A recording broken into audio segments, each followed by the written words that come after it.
Boa noite a toda a família Encontro Vida. É um prazer estarmos juntos de novo, apesar deste tempo tão difícil e conturbado que estamos a viver.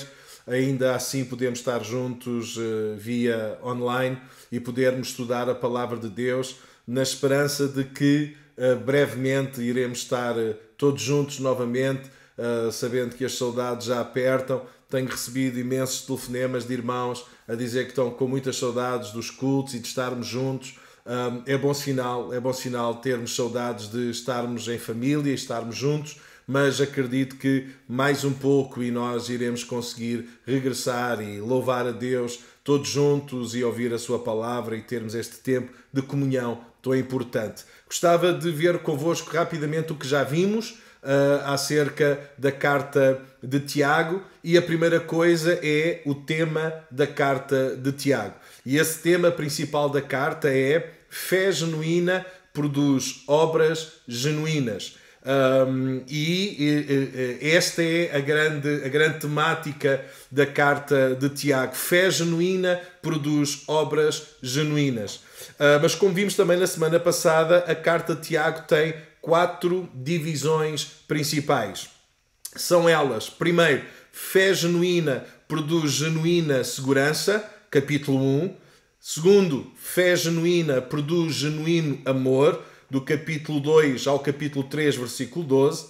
Terceiro lugar, fé genuína produz genuína humildade, de Tiago 3, versículo 13 ao capítulo 5, versículo 6. E em quarto lugar, fé genuína produz genuína paciência, capítulo 5, versículo 7 até ao final da carta. Hoje iremos continuar a primeira divisão que iniciámos na carta. Na semana passada ainda vimos que as provações e tribulações da vida não destroem uma fé genuína, antes produzem resistência, do capítulo 1, versículo 1 ao versículo 12, e hoje iremos ver estas duas verdades. Uma fé genuína leva-nos a enfrentar e a vencer as tribulações e as tentações, capítulo 1, versículo 13 ao versículo 18, e hoje especificamente iremos ver esta verdade. E em terceiro lugar, uma fé genuína resulta em obediência à palavra de Deus, do versículo 19 ao 27. Então, vimos ainda que a provação pode ter 2 significados principais para Tiago. O primeiro, que vimos a semana passada, um teste que desafia a nossa fé. Ou seja, as provações são um teste que desafiam a nossa fé. E do versículo 2 ao versículo 12 do capítulo 1, Tiago fala das provações como um teste, que o objetivo não é destruir, mas o objetivo é fortalecer a nossa fé. E eu espero que durante esta semana as provações, as circunstâncias adversas e difíceis que possam estar a vir à nossa vida, possam estar a cumprir esse propósito, fortalecer a nossa fé. E hoje iremos ver as provações como tentações. Este é o duplo significado que Tiago apresenta na sua carta para o termo provações. E hoje, tentações, coisas que apelam à nossa tendência pecaminosa, que põe em causa a nossa integridade moral. E isso acontece, e podemos ver do versículo 13 ao versículo 18 do capítulo 1, e é dessa forma que vamos ver, então, as provações como tentações.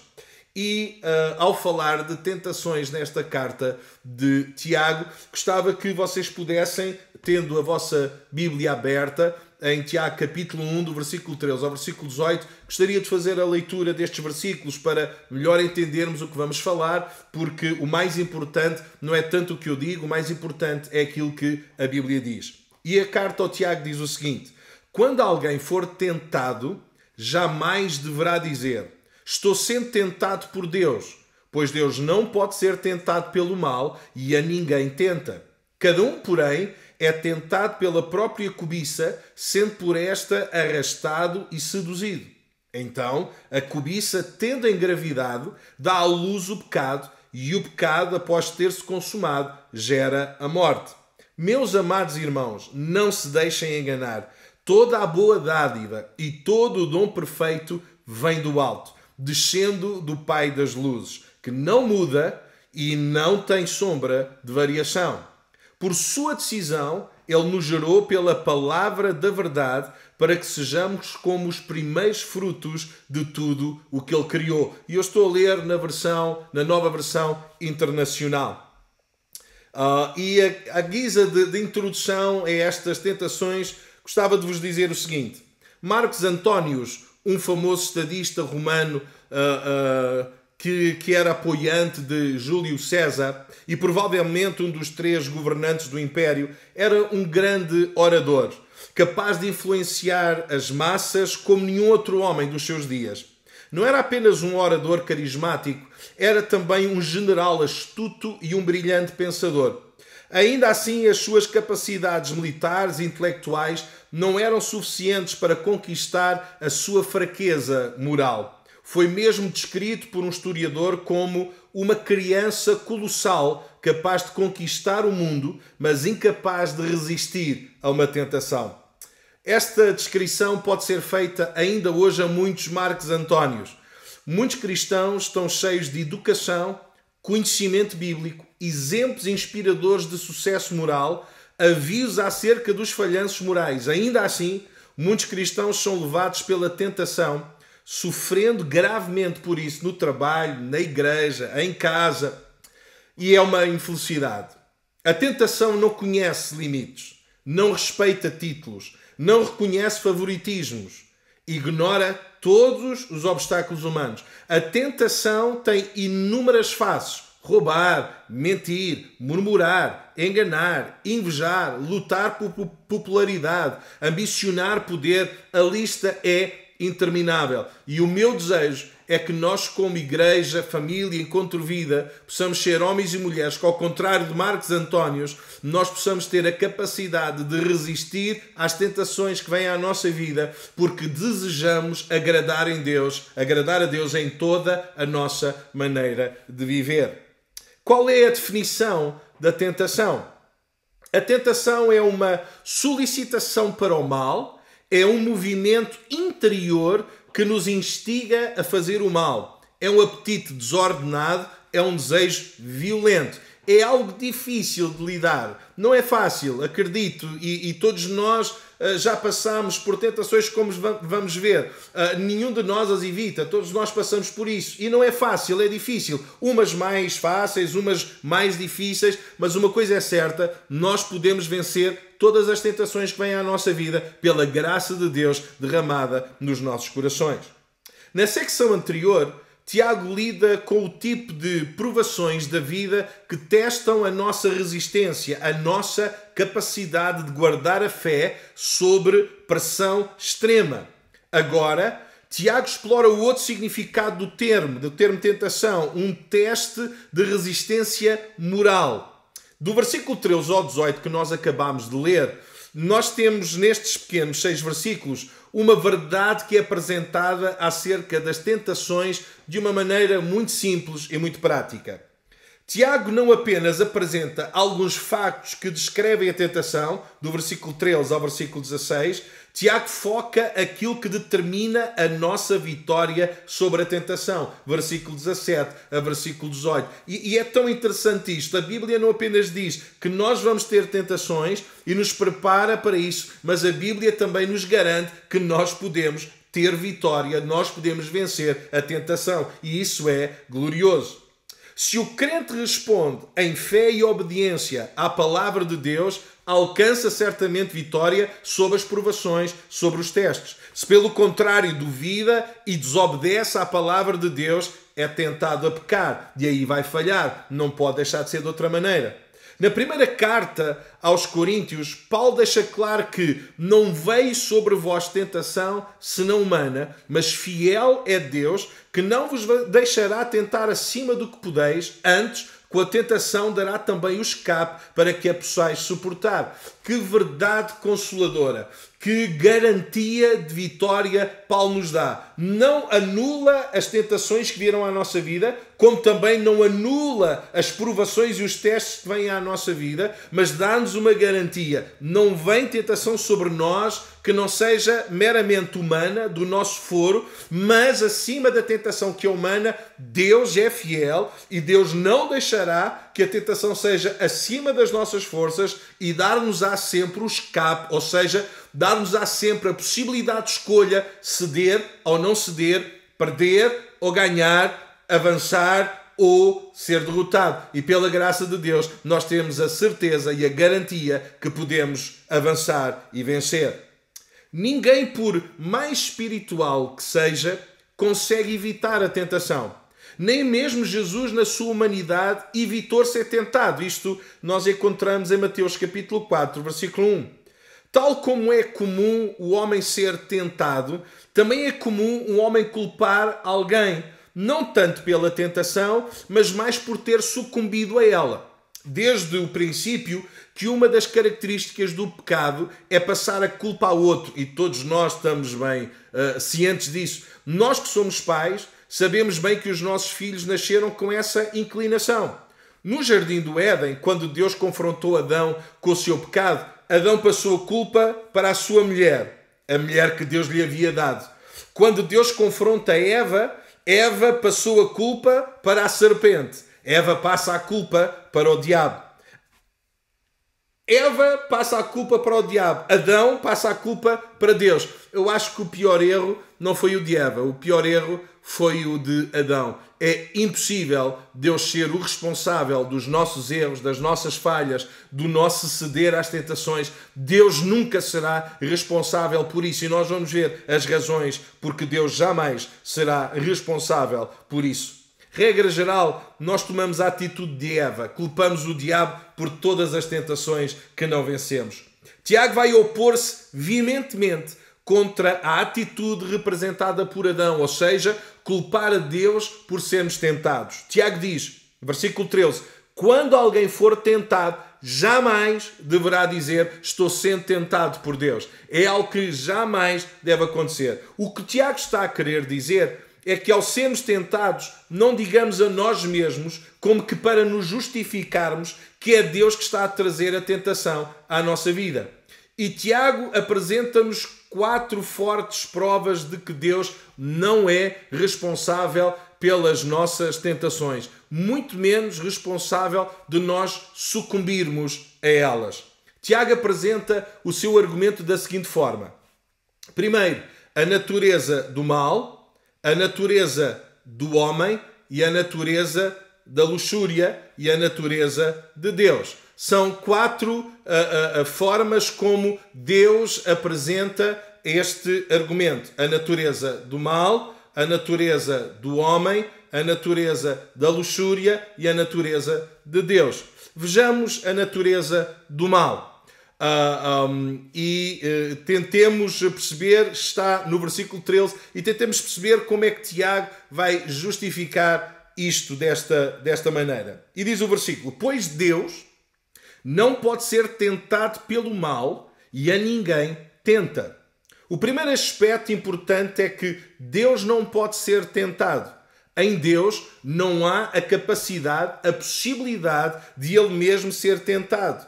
É o mesmo que dizer Deus é invencível, que Deus não pode ser vencido pelo mal. Deus e o mal existem em realidades distintas que nunca se encontram. Deus não é vulnerável ao mal. Deus está apercebido do mal, mas o mal não lhe toca. Tal como um raio de sol não pode ser tocado pelas trevas, a santidade de Deus é eterna e jamais se mistura com algo que seja impuro ou injusto. Abacuque dizia, teus olhos são puros, que não suportam ver o mal. Não podes tolerar a maldade, diz Abacuque 1,13. Jesus, sendo Deus em forma de homem, é descrito como santo, inculpável, puro, separado dos pecadores. Hebreus 7,26. Este duplo sentido do termo que Tiago usa, quer para o teste, quer para a tentação, é visto na tentação de Jesus em Mateus 4. Se por um lado, na perspectiva do diabo, era uma tentação para levar Jesus a pecar, na perspectiva divina era um teste em que Jesus iria passar com distinção.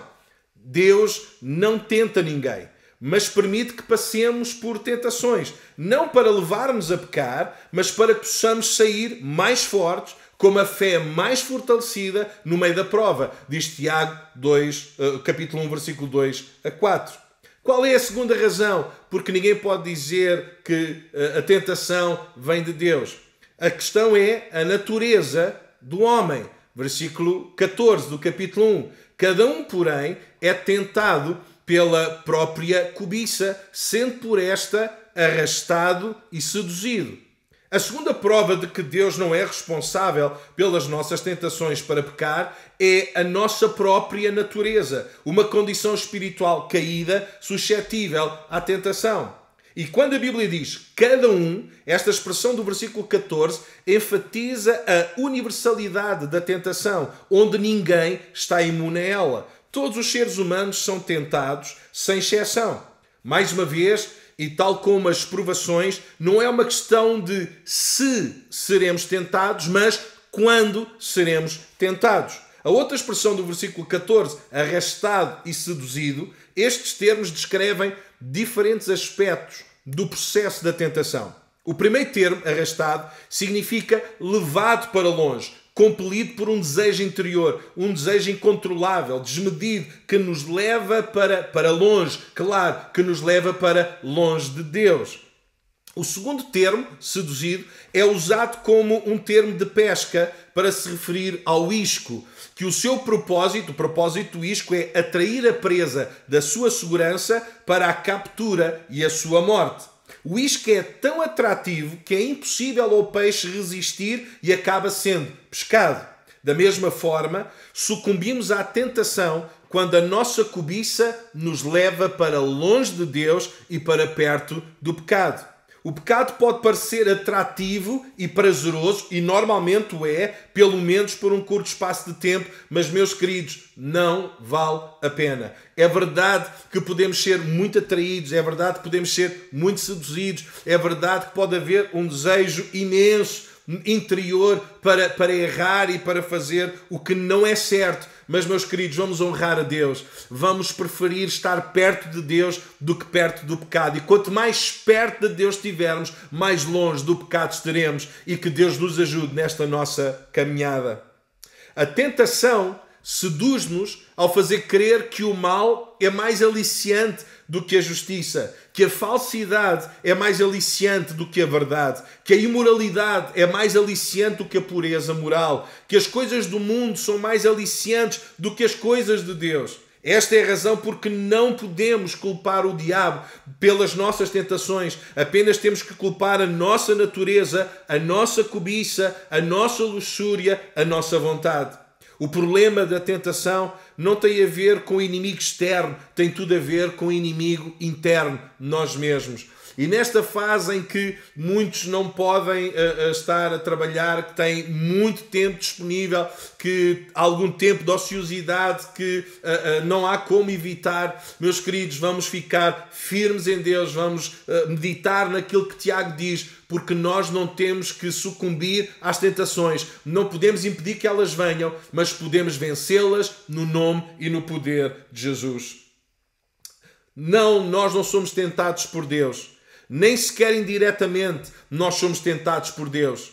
Nós somos tentados é pela nossa cobiça e a culpa, a responsabilidade é totalmente nossa. Mas este não é o fim da história. Nós não precisamos ceder. Nós podemos agarrar-nos firmemente a Deus, sabendo que Ele nos dará a vitória por Cristo Jesus. Jesus deixou claro que, mas as coisas que saem da boca vêm do coração e são essas que tornam o homem impuro. Pois do coração saem os maus pensamentos, os homicídios, os adultérios, as imoralidades sexuais, os roubos, os falsos testemunhos, as calúnias. Essas coisas tornam o homem impuro. Mateus capítulo 15, versículo 18 a 20. Sabendo que os apóstolos não estariam imunes às tentações, Jesus ensina aos seus discípulos como vencer essas mesmas tentações. E diz em Mateus 26, 41, vigiem e orem para que não caiam em tentação. O espírito está pronto, mas a carne é fraca. E todos nós, por experiência própria, percebemos isto, já passámos por isto, mas a forma de vencer é vigia e ora e Deus dar-nos-á a vitória. Como igreja Encontro-Vida, o desafio nestes tempos difíceis que estamos a viver é vigiar e orar para que não caiamos em tentação e Deus será conosco. A terceira prova é esta, a natureza da luxúria ou da cobiça, do versículo 15 ao versículo 16. Diz Tiago, então a cobiça tende em gravidade, e a expressão é muito bonita, vamos passar da analogia da pesca para a analogia do parto. Então a cobiça tende em gravidade, dá à luz o pecado, e o pecado, após ter-se consumado, gera a morte.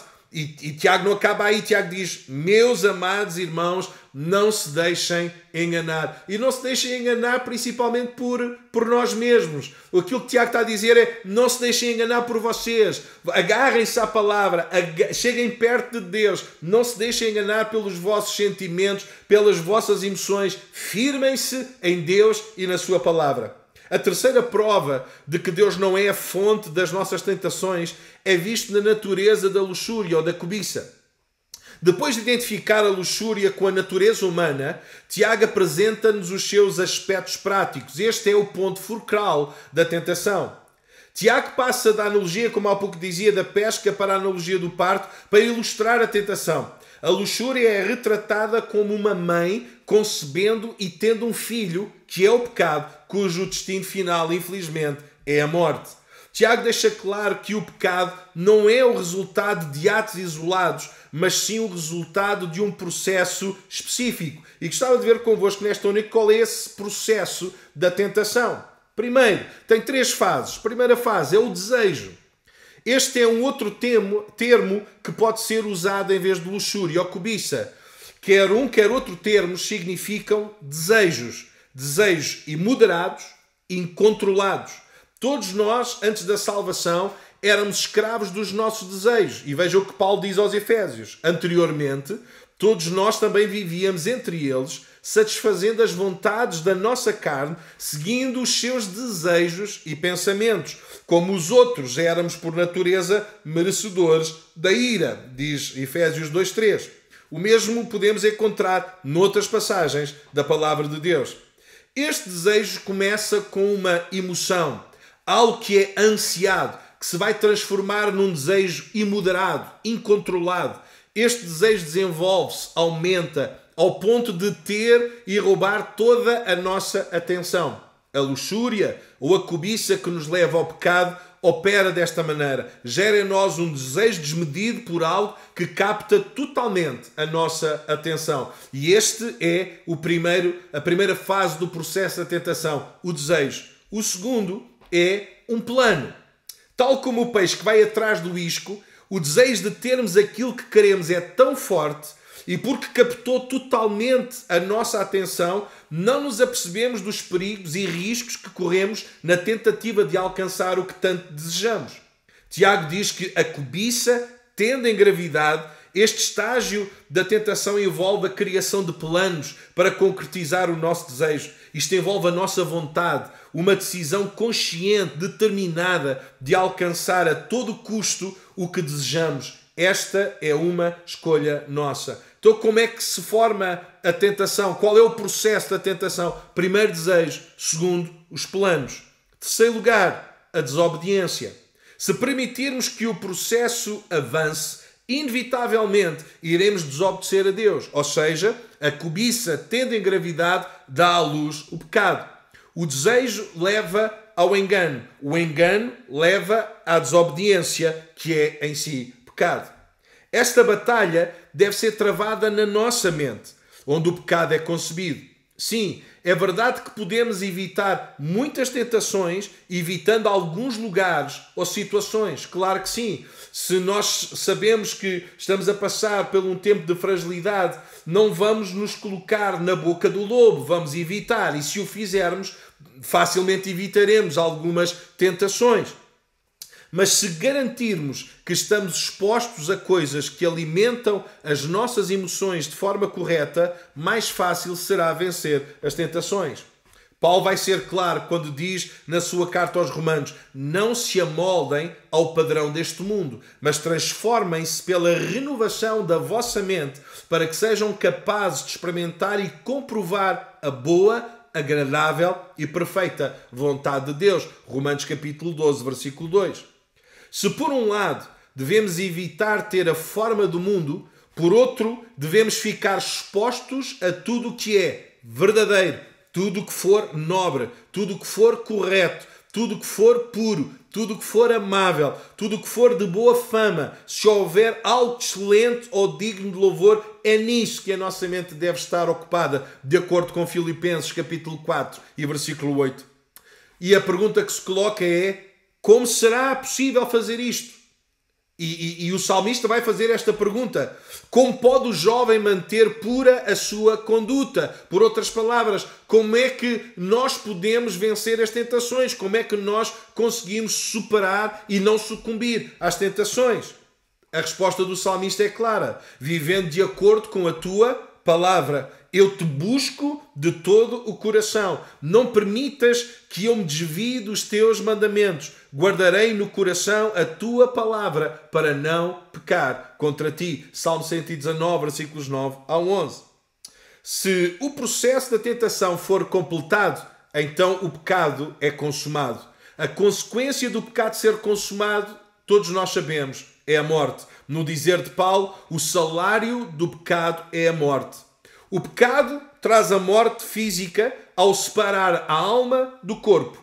Mas o pecado também traz a morte espiritual ao separar a alma de Deus. E ainda o pecado traz a morte eterna ao separar a alma e o corpo eternamente da presença de Deus. Que Deus nos guarde. E queremos orar pelas nossas autoridades e queremos orar pela nossa nação para que cada vez mais o número daqueles que se ligam, que se unem a Cristo é maior do que aqueles que vivem cedendo às tentações e na devassidão do pecado. E nós precisamos, nos dias em que estamos a viver, de permanecer firmes nesta batalha contra o mal. Pela fé em Jesus Cristo, e só pela fé em Jesus Cristo, nós somos salvos da morte espiritual e da morte eterna. O apelo veemente de Tiago a todos nós é: meus amados irmãos, não se deixem enganar, diz Tiago 1,16. O que Tiago está a dizer é: não culpem os outros, não culpem as circunstâncias, o diabo, e não culpem muito menos a Deus pelas vossas tentações e pecados. Quando, como crentes, vencemos as tentações, podemos alegremente dizer com Paulo que a nossa consciência dá testemunho de que nos temos conduzido no mundo, especialmente em nosso relacionamento com vocês, com santidade e sinceridade provenientes de Deus, não de acordo com a sabedoria do mundo, mas de acordo com a graça de Deus. E eu louvo a Deus porque isto pode ser uma realidade na nossa vida. Nós nos portamos, a nossa conduta é pautada de acordo com a graça de Deus na nossa vida. E para vencer as tentações, a sua graça nos basta. Em quarto lugar, a própria natureza de Deus, que nós encontramos no versículo 17, que diz: toda a boa dádiva e todo o dom perfeito vem do alto, descendo o Pai das luzes, em quem não há mudança nem sombra de variação. Mais uma vez, Tiago declara que Deus não é nem pode ser responsável pelas nossas tentações, como já o havia feito no versículo 13. A sua natureza é incompatível com a natureza do pecado, porque Deus é totalmente santo e totalmente justo, não pode ter parte com o pecado, seja de que maneira for. O que vem de Deus não é pecado nem tentação. De acordo com Tiago, o que vem de Deus é toda a boa dádiva e todo o dom perfeito. E isto é a razão para nós, lá no lugar onde estivermos, possamos dar graças a Deus por isso. O que vem de Deus não é tentação, o que vem de Deus não é pecado. O que vem de Deus é toda a boa dádiva e todo o dom perfeito. A perfeição, a santidade e a bondade de Deus fazem com que tudo o que Deus dá reflita o seu perfeito caráter.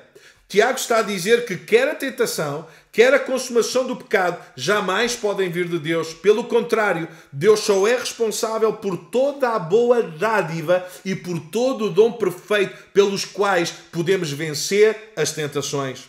Pai das luzes é a forma como Tiago se refere, usando o antigo título judaico dado a Deus, referindo-se a Deus como o Criador, como o dador da luz, na forma de sol, de lua, das estrelas. Diferentemente destas fontes de luz, como o sol, a lua, as estrelas, os astros, que apesar de magníficas e esplêndidas podem vir a desvanecer, o caráter de Deus, o seu poder, a sua sabedoria, o seu amor não mudam nem variam. João diz-nos que Deus é luz e não há nele trevas algumas.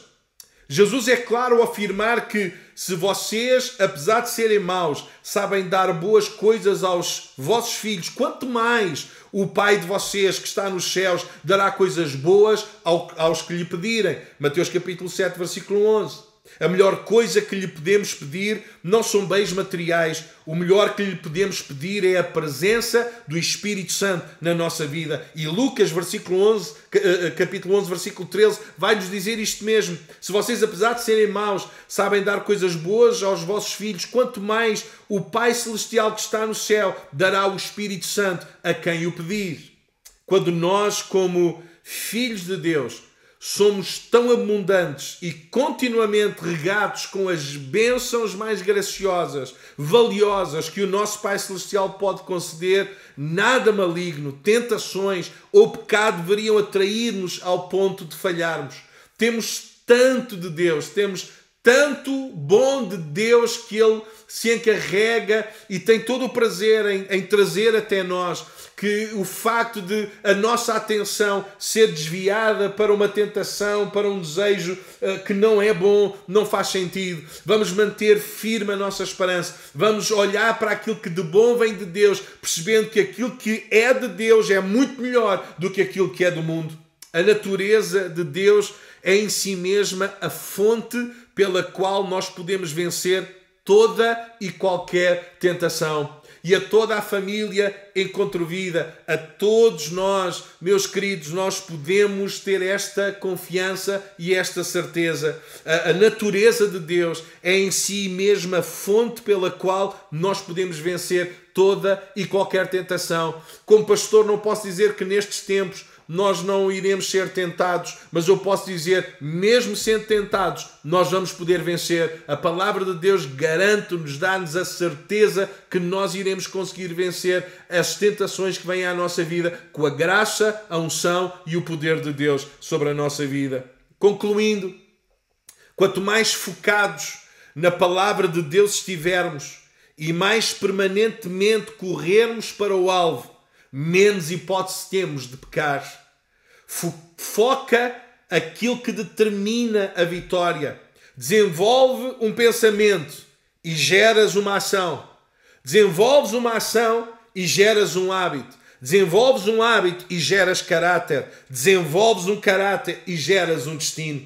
Estas palavras refletem o aviso de Tiago. Os pequenos pensamentos, as ações, as pequenas transgressões, os inofensivos hábitos podem tornar-se numa vida completamente fora do propósito de Deus. Isto leva-nos à pergunta: o que pode garantir a vitória sobre as tentações? O que é que pode fazer com que nos mantenhamos firmes na estrada da vitória que leva à vida abundante? Em primeiro lugar, a vitória vem quando nos mantemos naquilo que é bom, naquilo que vem de Deus. E tudo que vem de Deus é bom, diz o versículo 17.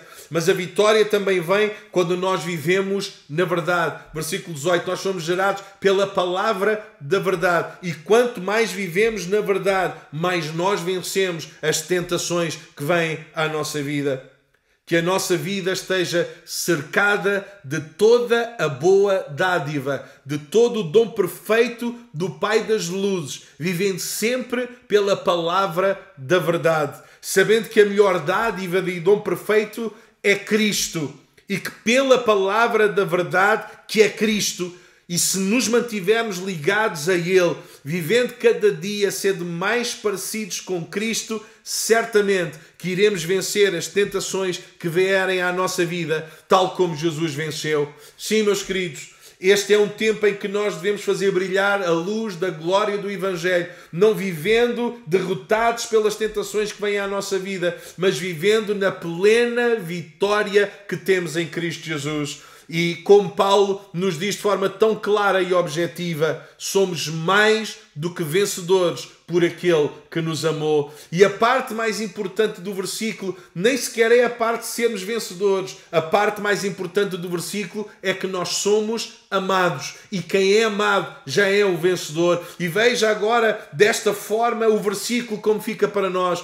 Somos mais do que vencedores por aquele que nos amou. A coisa mais importante e que nos deve levar a ter uma vida que agrada a Deus é sabermos que somos amados por Deus, somos amados pelo Criador dos céus e da terra, e porque somos amados por Deus de forma incondicional, isso faz de nós mais do que vencedores. E o meu desejo e desafio para todos nós como família Encontro Vida e para todos aqueles que nos estão a ouvir é que nós possamos viver nesta vitória de Deus. Jamais digamos que somos tentados e que essa responsabilidade é de Deus. Não, essa responsabilidade é nossa. Mas por causa de todo o bem que vem de Deus, por causa do dom perfeito que vem dele, que é Cristo Jesus nosso Senhor, todos nós poderemos vencer com a graça de Deus as tentações que vêm à nossa vida e sermos cada dia mais parecidos com Cristo. Este é o desafio para nós nesta semana, neste tempo de isolamento social a que estamos obrigados, e que esta palavra possa abençoar os vossos corações e fazer em nós e criar em nós, gerar em nós o desejo de que toda a tentação que venha à nossa vida, o nosso desejo, porque somos amados por Deus, seja vencer as tentações. E Deus dar-nos-á a graça para que isso aconteça. Que Deus ricamente vos abençoe. E estou desejoso de voltar a ter tempo para estarmos todos juntos celebrando a Deus. Uma semana ricamente abençoada.